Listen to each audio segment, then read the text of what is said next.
Let's go ahead and get started. This is essential question number 2, and it's version 8 from the fall of 2011.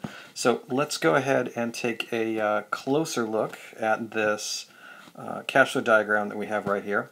So what it looks like is going on is that we start at 2, and then we double, and then we double, and then we double, and then we double, and then we double. So this sequence right here is like a classic geometric gradient that we're taking a look at. And we also have on the other side a classic geometric gradient too. So what happens is that something starts at 64, gets cut in half, gets cut in half, half, half, half, half. So this section right here is also a geometric gradient. Again, classic mold. So I think most of the other ones that we've taken a look at in here, what I've done is I've given you 3 sections. In this case, I've given you 2 sections, and you just get to decide whether you're going to put the 64 in the middle. So for this demonstration, what we're going to do is I'm going to split it right there. And so I'm going to have one section that's this geometric gradient and another section that's this geometric gradient. And all we got to worry about is just really time shifting these things the right way. So let's go ahead and get these guys together. So we'll handle the first one right here. So I'm looking for P. You start off with a geometric gradient just focusing on that first value, which is a 2. So I'm looking for P, given that I know A sub 1. The growth rate is 100%, whatever the interest rate is. And you just count them in order to get what the N is. So I'll put in the time-shifting little machine there.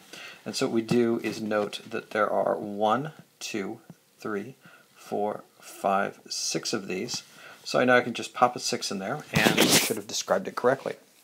The next thing to do is figure out where that shift on the exponent is supposed to be.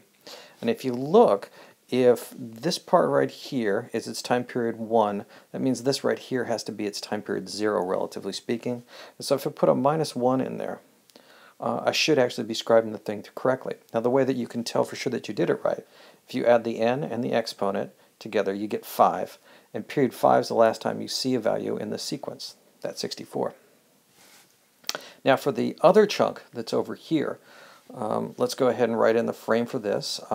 It starts at 32, and what we're doing is looking for P, given that we know A sub 1.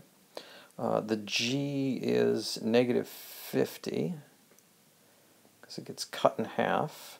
Whatever the I is, excuse me if I loop this thing over here just a little bit.